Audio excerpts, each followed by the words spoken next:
All right. Welcome to the Wege Prize 2018 Judges Forum. In the design process, we know the real value of the design process is in the feedback. And I think one of the things that differentiates this design competition from others is you've had at least 3 different feedback loops in this conversation, right? And we don't want you leaving town without being able to give the judges some feedback, right?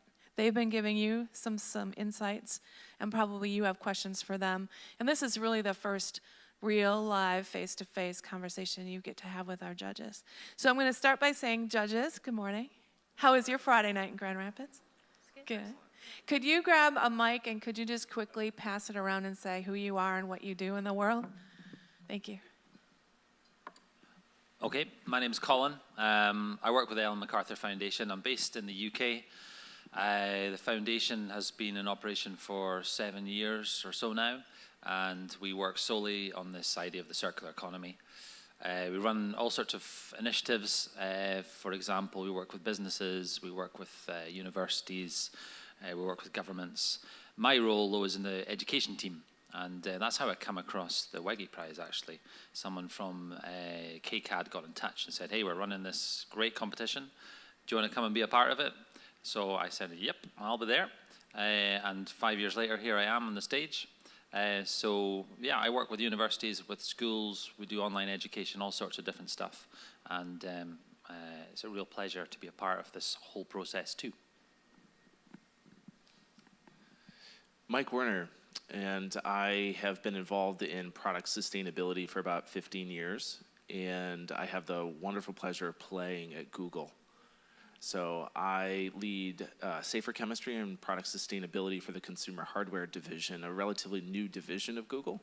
There's search and other software services, and there's Android within Google, and so now there's this consumer hardware division, which started about 3 years ago in earnest. So we have gone from a services company to now we're starting to make stuff, and we are trying to figure out how to address product sustainability at everything from material selection to design for serviceability and repair and recovery and energy use, et cetera. All the various things that you guys are trying to address in your circular solutions, we are also working to solve a lot of those same things. So.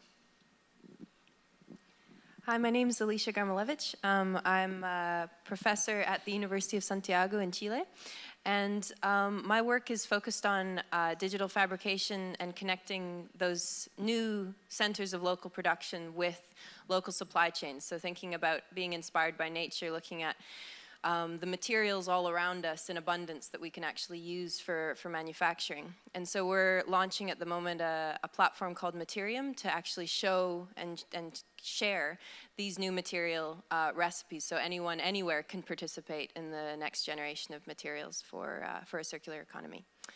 So thank you very much for having me, and it's a pleasure to chat with everyone today. Hi, I'm Christopher Carter, and I'm a trustee of the Wege Foundation. I'm also basically from the Bay Area as well, as a couple of the other people here working at Google, and I was a trained animator and storyboard artist worked at Colossal Pictures, LucasArts, and Wild Brain, and DreamWorks, and all types of stuff. And then my new career is a full-time sculptor and artist, and I'm also presently building a exhibition space using shipping containers and reclaimed materials. I have a well on my property as well, and basically was drafted into this through the Wege Foundation, and I'm very happy to be here and learning a lot along the way, and trying to add some of my design expertise and some of my insights to actually working with some of these materials and discussing some of these possibilities with my colleagues. So thank you. Hi, I'm Nathan Shedroff. I teach at California College of the Arts in San Francisco. I've been teaching, well, since 2000, but most recently, I started and ran the business program there. So a lot of business, a lot of sustainable design, and moving into more interaction design. And then my day job, I'm currently launching a digital currency. So I'm learning a whole bunch of new technology and a whole bunch of new, in an absolutely brand new industry. And that's been an incredible learning experience and keeping me on my toes. So I don't think it's lost on you that we have diversity in our judges. We just talked about biology, chemistry, design, business, culture. And that is part of the infrastructure of the Wege Prize, is that this is an intercollegiate, transdisciplinary conversation. So I'm sure you're coming with questions, but I'd like to begin with one question that is, how did you find the team, the diversity of team work as a benefit to your design process? So I don't know if anyone's ready to answer that question, but I'm bringing it. Anybody? Ooh, I hate the long pauses.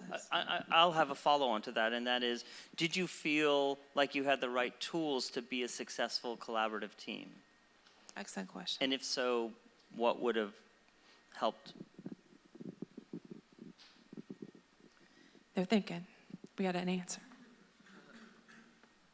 I think for us, having really different perspectives, like engineering perspective, business perspective with Lalo, and then the designer side that the Emmy and Tian have a lot. I think the design process, like using fast prototyping and design thinking, helped us all get the right tools to synthesize our ideas. But the different points of view, like even though they made like super long debates and conversations, were very useful because we were attacking the problem from different sides, and I think that made like more complete solutions that saw everything. And kind of our problem was super complex, so we had to understand it like from the environmental side, from the social side, and make it work as a business. So I'm very glad like the team has to be multidisciplinary. It was very useful to have all these points of view because you cannot be an expert on all of them. And we're not experts, but at least have an idea. So we really like that, even though it makes it like harder to agree on something, but when you do, it's better ideas. Yeah, so for us, I think the fact that our team was so multidisciplinary made our project much more, much stronger than it would have been otherwise. So, you know, Cindy has experience working with startups and also a lot of experience with design. Dan has done work with circular economy and is also a new dad. Jatin has experience with finance and also with field work. And then Chris has the experience just being kind of more of a digital native. He did a lot of the research into the new technologies. And then I have kind of the background in the area itself. So I think we did have the tools, but I think for at least the four of us, the fact that we were all brought together already in the same MBA program is the thing that did make it a lot easier for us to work together. I think if we were coming from all of those disparate backgrounds without having some sort of unifying setting, that would have been a lot harder for us to kind of see things from the same, from a common framework or from a common perspective. So I think, having met in that setting was really useful. So I have a question for you, and that is, in your MBA program, how much sort of effective communication, collaboration, skills and tools is a part of the curriculum, and how much of that helped you, since there was a lot of commonality in your team around those issues? That experience. Yeah, so I guess, again, speaking for the four of us, Dan and I are on the same learning team, which is a group of 9 people. So and then same with Cindy and Jatin, they were on the same learning team. And so in that group, there was a lot of, structured time for us to learn how to work together as a team and work, collaboratively. So that was really valuable, I think. For the larger MBA program, do you have anything to say about that? Yeah, I think group and teamwork is a huge part of the MBA program. Yale certainly, that's I think a pretty public side of what kind of a business school they imagine themselves to be, is one that cultivates teamwork. So yeah, I mean, it's really everywhere. And I actually do think some of those skills, I think sometimes it's easy to feel like they're endless, but this was a great opportunity to put that stuff into practice. And I think the division between having kind of a flat hierarchy and everyone sort of doing their own thing, and then kind of assembling into something with a little more structure to kind of meet deadlines. That balance between those two types of modes of working were something that we studied in school, and I was glad to have an opportunity to put into practice with the team. Well, and I don't mean to wormhole on this, but I think this could be a set of materials that we make available to teams in the future, because I'm not sure what's there on the website around what truly is an effective team and the skills necessary to have difficult conversations. So I get that most MBA programs have, and in fact design programs have group projects, but very seldom do they move over to team projects because no one's ever bothered to give them materials. And I'm wondering, I get that Yale has a lot of teamwork. What do they give you? What do they teach you in order to be an effective team that you then put in practice on a team project? Like, do they specifically teach you, here's how to have difficult conversations, here's how to confront these things, here's how to... Yeah, I mean, we took a class called Managing Groups and Teams, and then another class called Global Virtual Teams, both of which are required in the core. So I would say, yeah, I think so they're explicit about that. I think it's very explicit. Maybe some of the things in those classes could migrate into the website. Okay, who has a hard question for the judges? It's your turn to give it back. Okay, come in.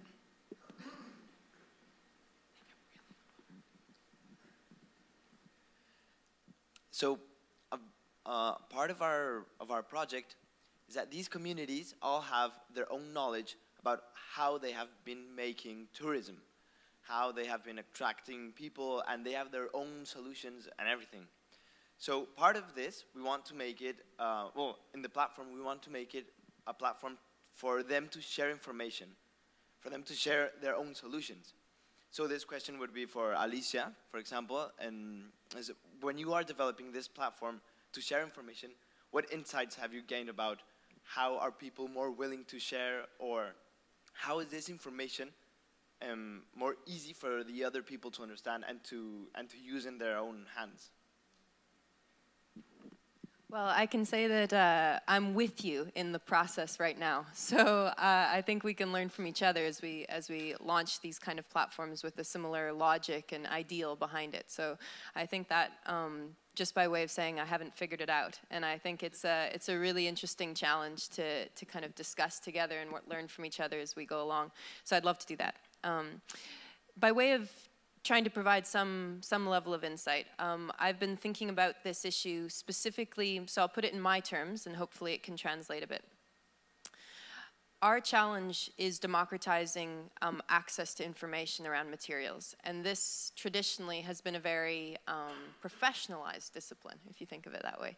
So, who is qualified to speak about materials? Chemists, physicists maybe from their own perspective, certainly material scientists, designers to some degree, and product engineers, but they're all have a discipline associated with them. You go into, of course, then you go into the world of design and art and everything, and you have a whole enormous world of understanding and intuition and true deep knowledge about materials. These worlds do not talk to one another, specifically around this new, we need to invent a whole new materials palette for manufacturing, in this generation. And bringing those two together, they talk very different languages. We don't quite know how to communicate, but yet, so what we're trying to do is think about, okay, what do each bring to the table, and how can we create a translation device through the platform to do so? And partly that comes, I think, with getting back to what we all share. And in materials, we all share, we're looking at metaphors like cooking. Everyone gets it, okay? Everyone knows how to make something with ingredients. Okay, so if you're a designer, okay, at least it's more of us. but at least start, so trying to tap into things that we can all understand, get, have kind of grown up with perhaps, and then taking people, okay, if you know how to cook something, then maybe you want to know how it behaves. And then thinking about how, for example, there's really powerful tools out there now for visualizing data, visualizing information. So we're thinking about, you know, how to take scientific data and make simulations, make animations of like pulling and stretching and like things like this. So it's a wide open world for how to make this translation happen, but we have some really interesting tools in the digital space to try and make that conversation come alive. The second part is just inviting everyone to the table. And I think that's a challenge for all platforms, but it's kind of the power of, so if you can pull it off, I think it's going to be incredibly powerful device for change. So yeah, those are some thoughts, but I'd love to keep the conversation going on that front. Thank you. I see two hard questions. Lauren. So I love that you said democratizing access to information about materials, but how do you balance that with the concept of companies having intellectual property and the need for some things to be proprietary? How do you find that balance? So our approach is to look at the natural world. And if you look at the materials in nature, polymers, composites, the secret is already out. So for billions of years, organisms have been prototyping and perfecting and adapting materials to niches that we have only even began to discover in terms of the particularities of how a material behaves. So to take an example of such a high-performance material, nacre, so the mother of pearl, is a type of material that is so tough, but yet assembles in seawater at, you know, temperatures that are, you know, far from how we make industrial materials. And yet it's a material that we can't yet mimic. So the high performance nature of natural materials is definitely undisputed. But yet we can actually see that they're assembled from molecules, from compounds that are not secret, they're not proprietary because they're all around us. And so we're using that palette. We're taking that palette and saying, how can we adapt that for our human uses? How can we make packaging from these polymers? So we're precisely focusing on growing all over the world these local networks of supply chains using materials where the secret's already out, where it can be shared and where we can adapt it for our own purposes. No doubt, we want to basically lower barriers to entry for companies and to entrepreneurs to take those recipes, perfect them in their own ways, maybe adapt them for specific products and patent it if they so choose. Absolutely. But the idea is to get more people in the game so that we can all participate in this. And that's how we're starting. Thank you.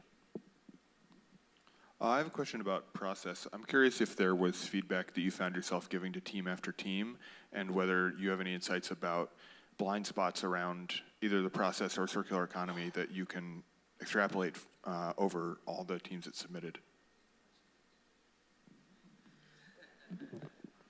The obvious one that you already mentioned is, you know, I find that we constantly are saying, like, is this circular though? Or like, how is this circular to you? Because we get a lot of submissions that are sustainable, about recycling, about reuse, like about a lot of things that are adjacent, but they aren't necessarily circular, or they're not yet circular. And so that's a common thing that I remember, you know, many teams advising about. But sorry, Chris. Well, I was just going to say that also just the way that the information was presented to us. I mean, I would always say, please, you know, work with a graphic designer, work with somebody that can distill these ideas in a way that we can, you know, readily read through it. Because there's times, you know, we're going back, rereading, trying to decipher the ideas, and so the delivery of the information to us was problematic. But then when the teams responded with better graphics, with better organizational skills, by using somebody on that team finally, you know, really got their head around it, made a big difference, and we recognized it. I completely agree with the graphic, the point that Chris is making, that sometimes the graphics were so complicated, it was hard to get our heads around exactly what you were trying to tell us. And a graphic, I think, should simplify and make something easy for us to understand. But to Nathan's point, yes, I agree. We are frequently saying to people, how is this circular? But I think we've done that a lot less this year. Yeah. Would we agree? In the early years, absolutely. We were always saying to people, look, this is not a competition about sustainability, it's a competition about circular economy, and there's a crossover, but they're not necessarily aligned. This time round, the starting knowledge of circular economy amongst the 17 teams who submitted was very high, the highest we've seen, and some people did not need that steer in the slightest, and that was really refreshing to see. And actually, that's a question I want to ask you folks, is where are you getting your information from? Why is it that you're coming now to this competition well informed about this idea of the circular economy? I know your answer, Daniel. Anybody else have a different answer?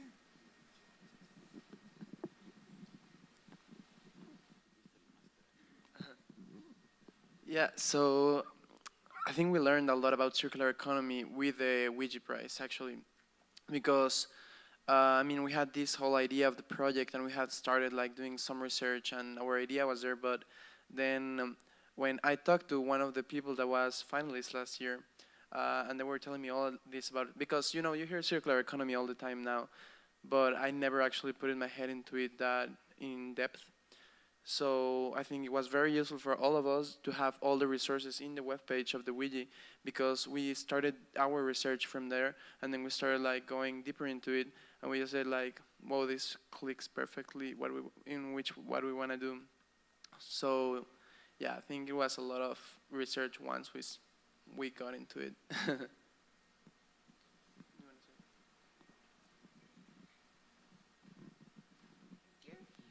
Hello, everyone. I think I got to know more about the circular economy as well as my teammates when I had the opportunity to actually work in that industry.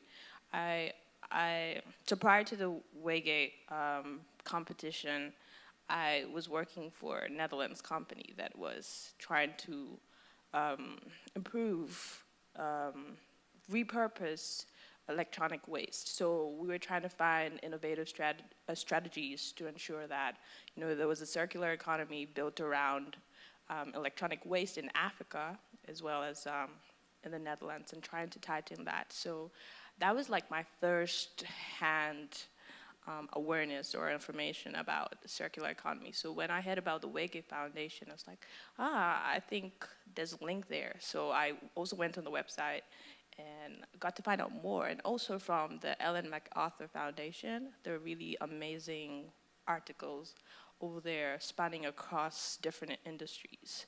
And I absorbed a lot of information from there. I was like, yeah, and that enhanced my knowledge about circular economy, and that helped me, you know, understand what exactly the Wege Prize wanted or was looking for.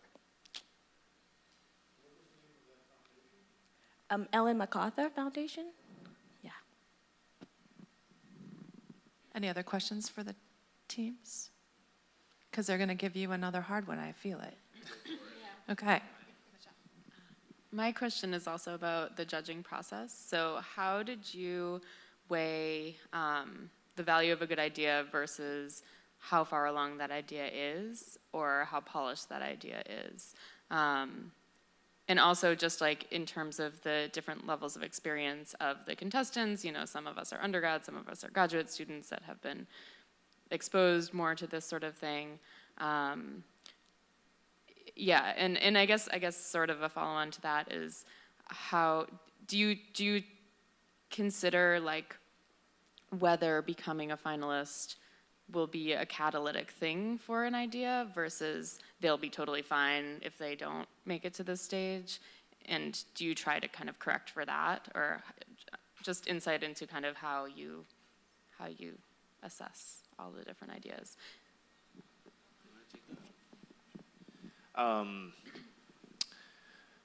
there are a lot of criteria that we use along the way to look at the development of the idea, the innovation of the idea, technical feasibility, economic feasibility, how thorough the research is, how well it's informed.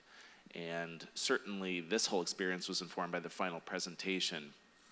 I think it becomes a slippery slope if we start saying, well, this team needs them, could use it, or that just gets arbitrary. So we try to stick through and say which are the solutions are the most developed, the most thorough, the most likelihood of success.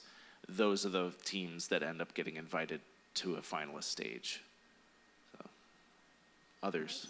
Yeah, just from a personal perspective, like, I think the biggest criteria is, like, does it just make sense? Like, do you get it? Like, because there's a lot of feedback often in the models that you guys are developing, et cetera, in terms of loops of this and that. And there's a kind of really basic thing where you look at it and you're like, oh, I get it. Okay, cool. Because a lot of ones, especially at the beginning, you're like, trying to follow the loops and trying to figure out where they end. So I think creating that basic like aha moment in the judge's mind as soon as possible is like the best. And then secondary to that is the fact of, like, in my mind, I'm like, what is this going to impact? What systemic impacts can I imagine? And a lot of, I think all the finalists have just, you can see how a system would have ripple effects, like how it would actually change flows in ecosystems and cultural feedback, et cetera. And you can just see the magnitude of what could be. And that's the biggest other criteria that I could imagine. If I may tag onto that, and how convincing are you? How well have you dug into the details to make the case for that? A lot of our feedback is, you put numbers here. What do these numbers mean? Like, I can show up and to the right and growing revenue, but we all know you don't need an MBA to understand that those are all projections on a lot of assumptions, and so it's our job to poke into it and really assess to see what, how true that is, or how well you guys have done your research. Can I ask a follow-on question?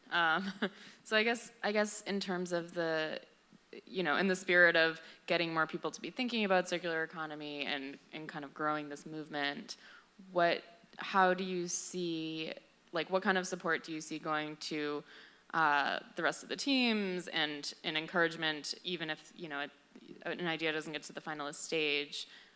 What sorts of resources do you think should be offered? And maybe even more importantly, what sorts of, like, networks and opportunities to share ideas can be offered to everybody that's involved and not just the finalists? Because I think I can probably speak for everyone and say that, like, it's been really valuable for us to have just gotten to know each other in this very short amount of time and share ideas and see how such different types of projects can have so many similarities and we can learn from each other. But it would be amazing to be able to expand that to everybody that is interested, not just the finalists.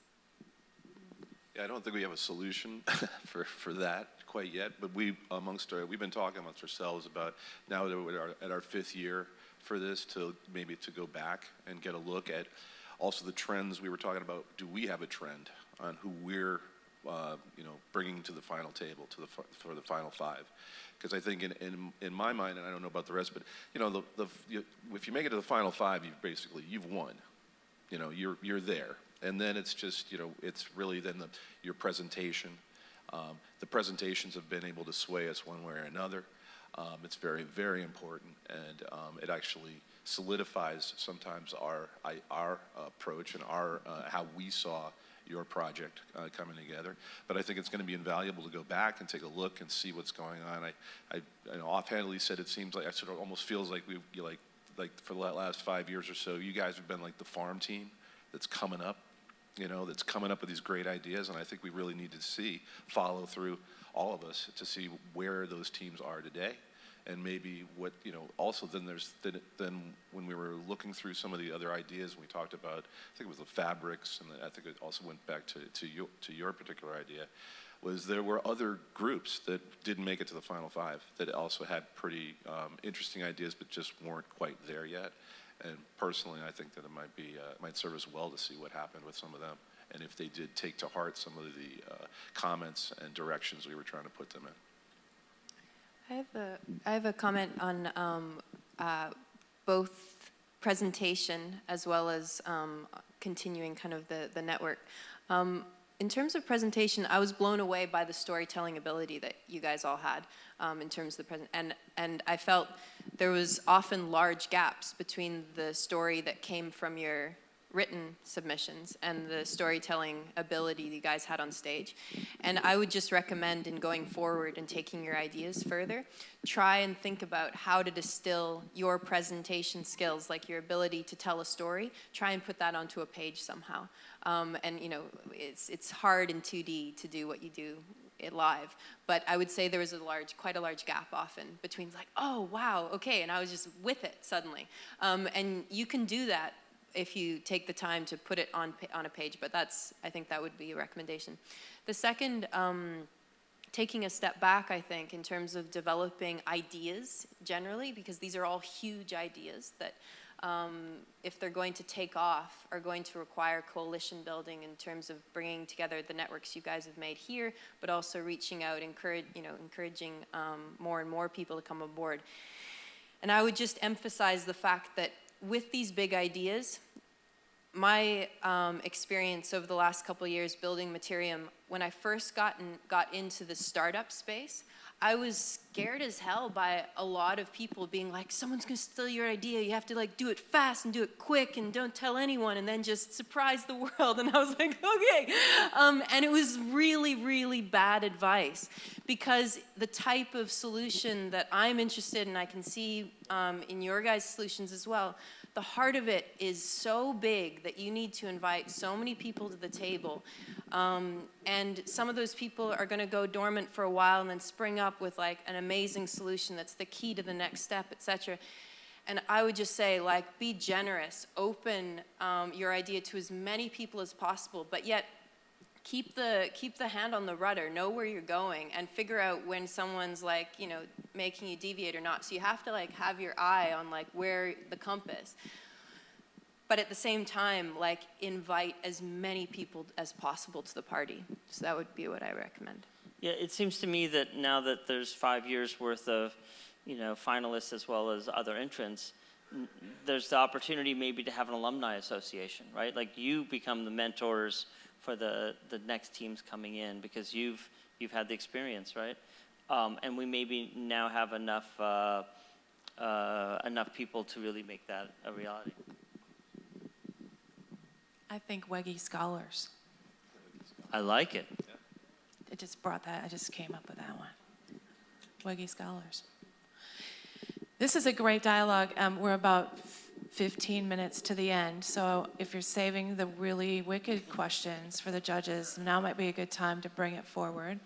And the same is true. If you have thought of some insights that could inspire the next teams thinking about this, what kinds of words would you share with them? Do you guys have a question yet? Oh, great, okay. I have, well, one thing before the question is I really like this idea of the ecosystem of entrepreneurship and circular economy, that it will come up and grow. Because as Emmy was saying last night in the interview, sometimes you just feel alone doing one thing and then knowing there's other people and sharing. I think that's really important. I really agree on that. So I think you should also build up on this ecosystem of circular economy and getting together the teams with more interaction maybe. And my question is, and I think we were talking about it in the room last night, how important is it to have like a prototype or test or have like something concrete or just an idea? Because maybe there's like an amazing idea, and I know feasibility is a criteria, but it's not like it's not explicit criteria. You have to have something done or tested it. And we were always like, I was always telling or trying to put in the team like, we've prototyped this, we should show like we've done it, and not just like stay in the design side. So how do you evaluate that? How important it is? Extremely important. Yeah, I think those teams that have prototyped, that can show evidence of their process, that they have learned, they have adapted, and it's not just numbers, it's not just pie charts, or it's not just arrows flowing in a circular way. Like, I think, because we look at this and, from a practicality standpoint, having a lot of circles around the sun and have seen some of these things play out and have seen submissions over the years, we know where the failure points are.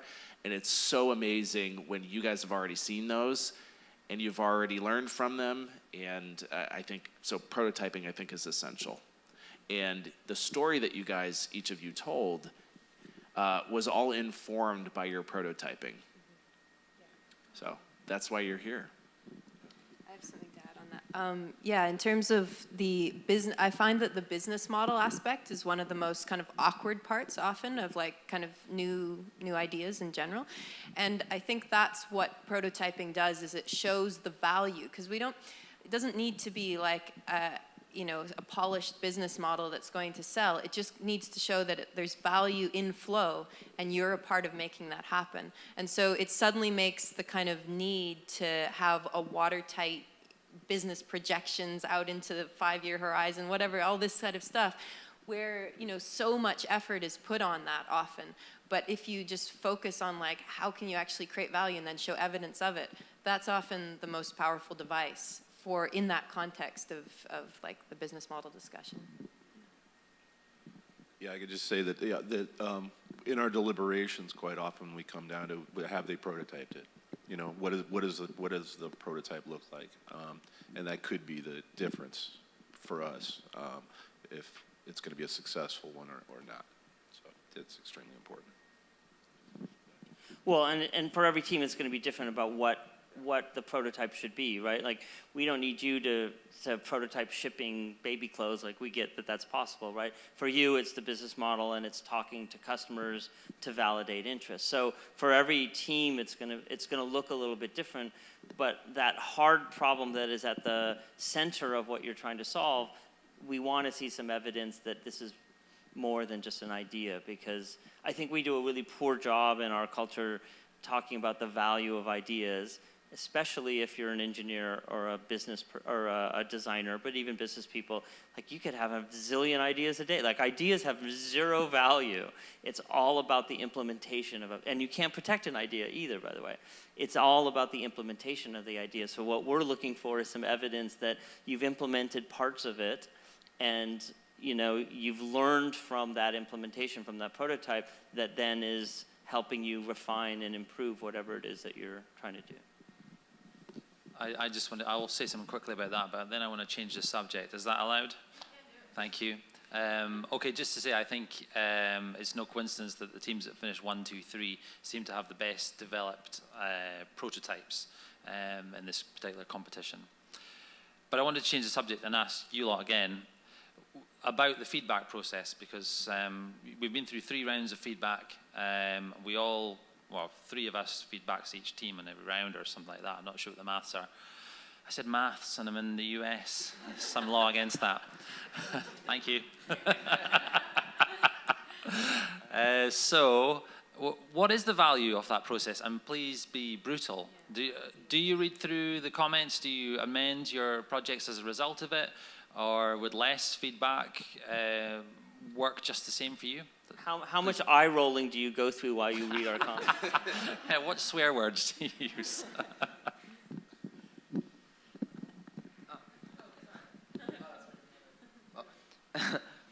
Yeah, so I think, as we were saying yesterday in the interview, I think that was the most important thing. I've never heard of a contest before that actually provides feedback from the beginning, and it's not that, okay, go and then present your idea and then you get brutal feedback in the moment at the end. So I really, really liked, and I think that's the most valuable part. There's one thing that we were talking about and we were discussing throughout the process, and it's in some parts for the next phase, for example, when each time you have to, like the reminders for the next phase, it says, remember it's mandatory or something like that to answer to the judges' feedback. And we were very curious about that because, for example, in a feedback loop, we will say like, oh, this is such a good idea, and we will like try to implement that. And then for the next one, we'll say like, how should I put it? What was the example we were? Oh yeah, I remember now. For example, in one time, for the pricing of or something of our experience, we're like, okay, so maybe we should respond to this, like trying to see if we can create a more cheap experience and, try to go into competitive markets. And then just to respond to the feedback, we tried to change because we thought that was like the way to go. And then the next one, we were like, we heard that comment, a different comment from a judge like, oh, maybe you should go back. So it just clicked to us like, okay, we don't have to respond to all the feedback. We have to take into account and we have to make our own judgments. But maybe it was not clear in the beginning that we don't have to like answer each of the points like each by one. Yeah. And maybe that's something we could be more clear about, that responding to the feedback doesn't mean agreeing with it. It just means taking it in and considering it, because we have different viewpoints all the time too, right? Like I might tell you to, I think you should do it this way, and Colin or Michael says, no, you should do it this way. And that happens in critique in design school all the time. You then have to figure out, well, like, what am I going to do with all this? Yeah, it was good. Yeah, I also think it was a really valuable part of the whole process, especially because there were so many stages. I think for us, some of the feedback was really helpful in getting us to think about things that we hadn't really thought about or hadn't thought about in a certain way. That in itself was helpful. But then also, I think a lot of the feedback, or a lot of the questions sometimes we received were like, oh, we just didn't explain this very well. So that in itself was helpful just to like learn how to get our point across better. And also I think Michael, you helped actually introduce us to people that we then had conversations with that were really helpful in themselves. So that was really cool too. I will say the one thing that was a little like, not helpful? Just the fact that we had to do additional revisions at the last stage in addition to creating the presentation. And maybe part of that was just because it was during our final, we had a lot going on, but I don't think we even realized right away that we had to make revisions to the document in addition, and so then we're like, oh no. So that maybe just one piece was, it was like, I can't believe we have to do more changes. But there was, we did continue to improve the submission. So it was helpful in itself, but still also like more work, yeah. Can I layer on, Audrey wants to come in as well, I see. Was it frustrating in any way that you couldn't speak directly to us? That we're speaking directly to you, but then we're not hearing your response. We can see your response in your next submission, but you can't ask us for clarification. You can't challenge our perspective. Audrey wants to say something. Yeah, that's really true because so it goes back to the kind of personalities that we have. I'm more of I like to do talking. I mean, instead of texting or typing something out in terms of explaining something or elaborating. So for teams like probably mine, we tried as much as possible to have a response in a succinct way, but also make sure that it's giving an understanding of what we wanted to tell to the judges or you guys. So I feel that it would have been great to have us respond to you guys, and you guys also give responses, and I felt that would have been more effective. And probably if, I don't know, if there was a possibility of Skype or a more friendly interface as compared to just seeing like a message from the judges. I mean, that's cool, it was great, but it would have been great to probably have maybe a session where we know that we're meeting and you're giving us feedback, and then we're like, okay, yeah, we're making notes, and all right, so this is what you mean, because sometimes when I saw the responses, we weren't so clear as to what you were trying to say. It was really tough. So my team would go like, is it this way or that way? What exactly? So we weren't really sure of what to respond to. So it would be great to have maybe an alternative to the typing of responses from the judges, possibly, but yeah, that would help. And also my question has to do with context. I feel just to say, the feedback was amazing. I mean, I think that helped us really probe deeper into our solutions and the problems and which aspects we should look at, and that was amazing. But also looking at the context, what is I wanted to find out what is the understanding from the judge's point of view, context in death, because I was looking at even with the question and answer sessions, in as much as the time was small, I mean for 10 minutes, but for what do I call it? I'm really trying to make it really simple, but if, for instance, it's tough.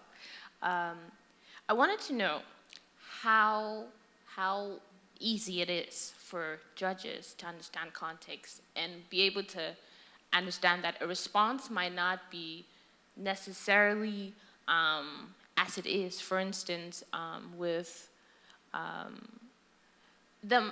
one might think that an answer to a certain question might be very simple. Oh, let's try and reduce the cost. But in that context, reducing the cost would not work. And unfortunately, maybe one does not have the opportunity to be in that, area to understand that really reducing cost at that point is not possible, or in that preliminary stage. I wanted to know how your understanding of context helps. Yeah, can I respond to that? I think it's a brilliant point. And what I think is a really interesting point to take forward, perhaps, in the next round of competition is how can we become educated as part of the judging process? Because by definition, it's set up as like judge and judged, in that sense. And like we're supposed to have like the knowledge in order to judge you already. And you bring up a really good point that, for example, one thing that struck me from your presentation, which I was like, is the idea that sugarcane is like cropped all year round. I was like, man, that makes a big difference in terms of understanding the context within which your business would thrive. And I think there's a couple just ideas off the top of my head. One is understanding a bit more of the sector or the geography or the market, just from like if I were going to research bagasse in Ghana, I would need to understand a few of the factors. And that's kind of hard to glean from your presentation when you start trying to tell us the solution and what's going on, because the context is super brief. And so perhaps there's a stage at which we could all get on the same page a little bit to be able to have a familiarity and intuition around the space that you're working in. That may help provide more relevant feedback. And perhaps, just make it a little bit more in touch. So I would love to engage in that as a kind of educational process, because it helps, as we're all very passionate about the circular economy. It would be amazing, I mean, it's already happening, but to enrich our experience through this process as well, to understand more about bagasse in Ghana. Like, I would love to know more, and this, I feel, tip of the iceberg at this point, even having read your thing. So I'd love to know more, basically. I think there's also this piece of the way in which you, the teams, communicate. I think everybody should read Simon Sinek, The Golden Circle, or at least watch his video about communicating from a why, how, what framework. So many teams will say, we've got this solution, and this is how we're going to implement it, and by the way, these are some of the reasons why. And sometimes it's really hard to follow, because as I start going through, or they've got, let's say, 3-4 pages of background, and I'm struggling, why is this important? I don't really get it. And so if you started off with we believe the solution to, or we believe in solving this kind of thing, here's how we intend to address it, and I'm simplifying, and here are what are the details of exactly what's going to happen. That for us is, I get it, okay, and that why piece, maybe it's brief, but it's refer to all the background details, and it becomes part of the challenge of the participants, and to figure out what are those really important things to shape context. because if cost, for example, is really critical, or bagasse is cropped all year long, those are important contextual details that may help inform us in the right way. So I do think that the teams, I think a lot of my feedback has been, I don't understand why this is important, or the why is on page 7, and it's like, no, bring this up to help us understand. We're a touch over time. I don't want to miss an important question, though. Is there any closing big question you have for the judges? Great big. Do I get to give the last big question? Oh, we have a question back here. So to kind of put a bookend on this conversation about process and what we're asking you all to do throughout the course of the competition, just give us your thoughts on, especially this project summary document that you do 3 iterations of. What are your thoughts about what we're asking you to do at each phase? Are there redundancies that you see? Are there areas where we're not giving you enough space to provide certain information that you want to provide? I'm curious to hear your thoughts on how that deliverable could possibly change for the better. In talking about this variety of feedback methods, I will push back a bit against Audrey in that I think sometimes having the feedback being only one way really pushes us to be more clear in how we communicate, rather than maybe talking our way around it in a two-way conversation. I actually found that to be very valuable. When you didn't understand something, it was on us to communicate it better the next time around. But to Kyle's point, maybe there's an opportunity that one round features only written feedback, another round features more of a conversational feedback. Maybe there's a way to vary media of feedback as it progresses through the year. Yeah, and with the process, maybe that would be too big, but then I will still push for an alternative to typing out responses. If there's a verbal communication, I think that would be cool because they're different kind of learners and personalities, and I think that is really valid because in the sense that you're really trying to find out what exactly a judge is trying to say, and you still can't, you don't even know where to start from. That's the problem. And then you'll probably be beating around the bush even more and be more wordy other than being clear and succinct. So I really feel that if there is an alternative, it could be an option too for people who still don't have a way to go about responding, just to support the entire process. And I think it was good. It was also good for the first phase to actually have them judge and we not respond. But then as time went on throughout the phases, some of us needed to be clear. And I feel that just employing the approach of texting did not help to really well at some point in the journey. Yeah. Thanks. Got a question down here. So this is a question for both students and judges. Is there a burnout rate with this process? It's a long process and you're going through a lot of feedback. And having gone through an MBA program and also as an undergraduate, number one, team dynamics can be really tough. And number two, as a student, you have a pretty big workload. And so if you're going through this process, I guess my question is that were there points where you felt your idea was weak, or that, the frustration of that along with the team or the feedback from the judges without having the two-way communication? So I was just curious if there was a burnout rate and how you guys worked through that, because obviously your presentations were very enthusiastic and you guys are passionate about what you're doing, which is fantastic, but it's a big lift. And same for the judges, because it's a big lift for you guys too.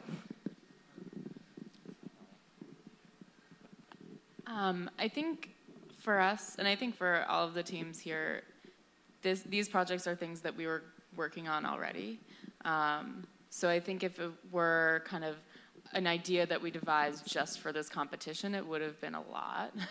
And I think Burnout probably would have happened earlier on. But for us, I will say that being involved in this competition helped me keep this project a priority when I had so many other things going on at school. Because I think otherwise I could have let this fall to the bottom and be like, this is something I'll work on later once school stops being so crazy, which will never happen. So I actually, yes, it was a lot, and yes, it could be frustrating at times. And like, again, I think each stage felt, we have a lot of finals, so each stage fell at the same time as either some finals or some break, you know, so we weren't together in person. So like, that logistically was just hard to balance everything, but looking back now, I actually do really appreciate and value the fact that I was pushed to continue working on this when I had so many other priorities. I just wanted a quick comment that I'd really support the conversational aspect of at some point in the judging process, because I think it might help actually refresh the brain from the judging perspective, because often, at least in the rounds of the same submission, there's a lot the same and then some are different, and it's kind of hard to figure out sometimes. So it might like just actually wake up the kind of have some fresh perspectives and thoughts when talking. So I think that would be great from my perspective. Burnout rate around judging. It takes, so we had 17 submissions. It takes at least an hour really to go through each of those submissions and be really thoughtful about feedback. And so that it's really, really intense on our side as well, trying to fit it in along with all the other things. But we also recognize the importance of this to inspire and be part of that educational process. And so we make the slog with you guys too, and love it as much. But yeah, I think all of us were on this aha moment of being able to do this virtual feedback could help a lot. There's one thing like I think we never did, and I don't know if it's allowed or it would be good to know, like if there is a question, like we get some feedback and it's not completely clear. I don't know if you did, but can we ask the judges like through email? Because we never did, because we felt it kind of strict, like, oh, you have to answer to the feedback. So, but now that we meet you, like, you're so nice and everything, so maybe we could have just like sent an email and ask, like, could you elaborate on this comment, because we cannot completely grasp the sense of it. And yeah, so I think that should be good, like some conversation. And to Kyle's question, I think there's so many things we cannot, like, I believe it's good to have a limited amount of space, of course. But sometimes maybe in context, annexo, how do you say annexo? Like some attached file or some space for context could be also, because there's so many things that if we explain the context, maybe it would make more sense for you. So I do agree with Audrey that maybe talking would be better, and or knowing, maybe we can send you an email and ask stuff. A good piece of advice I've found in my life is ask for forgiveness, not for permission. Nobody said you couldn't email us, right? Yeah, actually, we did. But we were not sure in some of the feedback phases. So we actually, in Gama, we said like, hey, we didn't get this quite well. But I guess you don't see that after you already put out your comments. So maybe it would be a good idea, just throwing it out there, that maybe after a week that the feedback has been done, maybe just have a quick check on, hey, maybe they have a very small, it can be done in the same software now. So I think there are obvious problems when it comes to face-to-face conversation, time zones, work commitments, study commitments, and so on. So I'm not quite sure what the solution is to have a more conversational style. It could be just through email, of course. But I was wondered, and this is a question to judges and students, would there be any value with your next iteration of your work, with you providing us with a list of changes from version 1 to version 2 in the way that software tends to give you a sort of bullet-pointed list? Say we've taken on some feedback, or we've changed our mind, and we're now doing this, and we've dropped this idea, and we're implementing this instead, and we're putting more emphasis here. Do we think that would be useful? Yeah. be a quick, because I find myself flicking back and forward. Yeah. Submission 1, submission 2, what's different? Can I find it? And sometimes you find a little bit of detail in there that's a little bit different. And it would be just more comfortable for me anyway. This has been an extremely valuable conversation. I really appreciate your ability to be here and have this dialogue with us, because it helps us grow the competition in a meaningful way for students. I'm going to take the last question. I'm going to give it to you guys. Is this okay?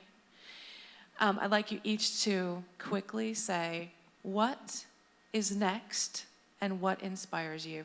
And with that, we'll call it a wrap on Wege Prize 2018. What is next? What's next in the world of circular economy, and what inspires you? It's an easy question. In the circular economy. Well, on my property, I now have a well, and it's raining cats and dogs. So they're talking about a cistern. I've also considering the use of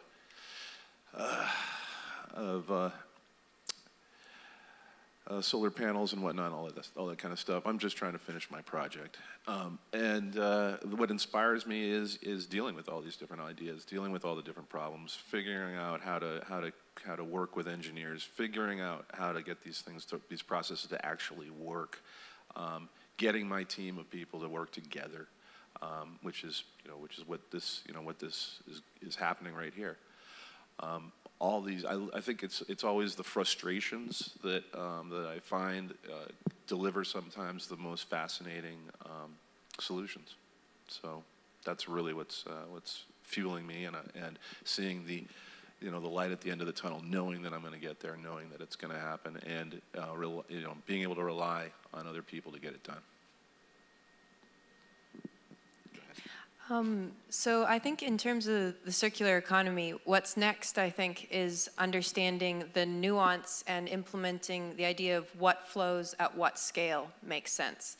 And that's a question that, if you think of information flows being different from energy flows being different from material flows, it becomes a really, really interesting question. So for example, information flows are often incredibly global in today's society for a very good reason. And it can be an incredibly galvanizing force for everyone around the world being able to share information. But yet when you think of what makes sense from a material or energy perspective, there's perhaps nested levels of flow that need to be thought of as the local, the regional, the national level. And that may differ depending on your market, depending on what materials, what energy you actually want. So it's a kind of bigger picture view, but I think that framing, that starting place for any kind of solution, I think is going to be increasingly important, especially when you look at trends that increasingly most people in most places can participate in making goods, in manufacturing, in, the digital economy is already there, but it's happening in the physical economy. When you think about that capacity building springing up everywhere, it's going to matter as to what your, not only local solution, but how it nests within regional, national, and then global flows. And so I think from a circular economy framework perspective, differentiating between flow and then differentiating between scale, concentration, volume, etc., is going to be where we thrive, and where solutions for the future will thrive. Yeah, I'll add to that.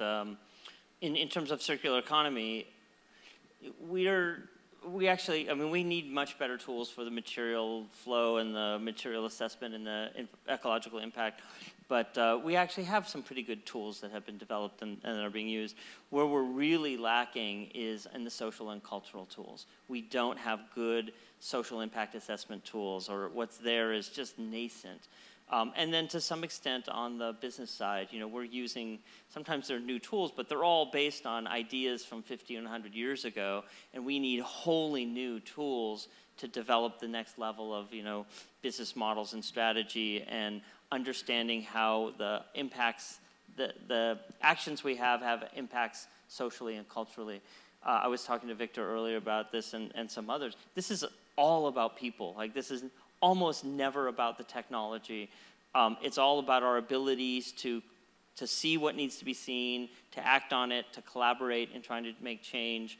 And those tools are really lacking, I think. And so what's next for me in circular economy is figuring out how to reintegrate the social, the cultural, the financial aspects of change better and develop new tools around how to assess and make those impacts better so that we can catch up to what really, even though we have a lot of work to do, but really a lot of progress that's been made on the ecological side. What's next? I'm starting to see a number of tipping points happen. I think we've seen it with renewable energy.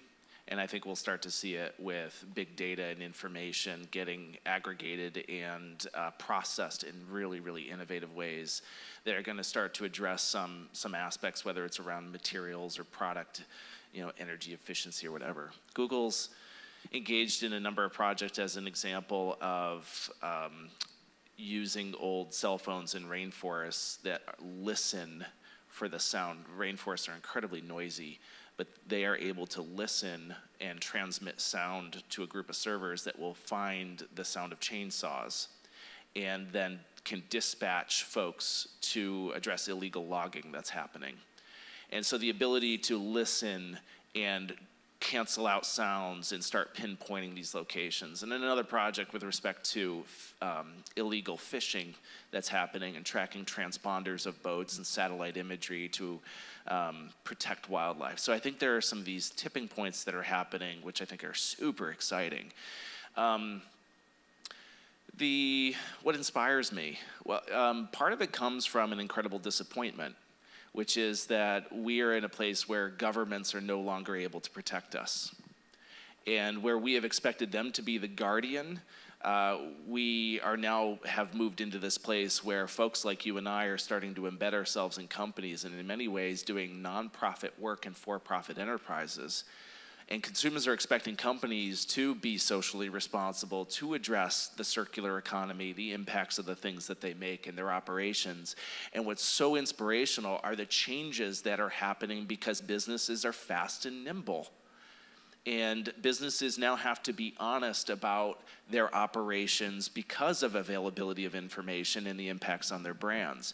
So I have been so inspired to see the work of big companies, of leadership companies. There is a leadership curve with respect to that are dragging and pulling all of these other companies along with them. And to see folks like you develop models, develop solutions that fit within this leadership model that you're going to be able to push the others as well, or embed yourselves in other companies to convince change, convince people to change and companies to change. So you guys inspire me. I forgot to say the inspiration bit, and I just had a quote that popped to mind, and one of my favorite quotes, which I think can steer all of us, is by Buckminster Fuller. He said, "To create change, don't fight against the existing reality. To create a change, build a new model that makes the old one obsolete." And I think that is ever more powerful with the circular economy as like a new model, but it needs to be reimagined in all of our own spaces. What is the new model that makes the old one obsolete? So I'm British, so I'm far too reserved to say that something inspires me. But if I did, a few years ago there was a quote I read by David Orr who said, "We know what we're against, but we don't know what we're for." And for me, the circular economy is what I'm for, and it's something I suppose I was looking for once I finally found it. And I'm really excited to be working on a couple of really interesting projects at the Ellen MacArthur Foundation that's all about education. It's all about disseminating this idea of the circular economy. And it's an idea that we say we probably only know 2% of what this circular economy is, and that's sort of echoed by things that other people have said up here. And I think that's the case, and I think competitions like this inspire me too. Someone like Gail and their enthusiasm for making something like this happen, I think is really terrific, and it really does excite me. The what's next question, well, Michael here used to work with a chap called Bill McDonough, who's co-author of Cradle to Cradle, and he likes to say, it's very enigmatic, he likes to say, with the circular economy, what's next is what's next. That's an excellent close. And with that, I thank you all for your kind attention and your enthusiasm, and we'll see you back here next year.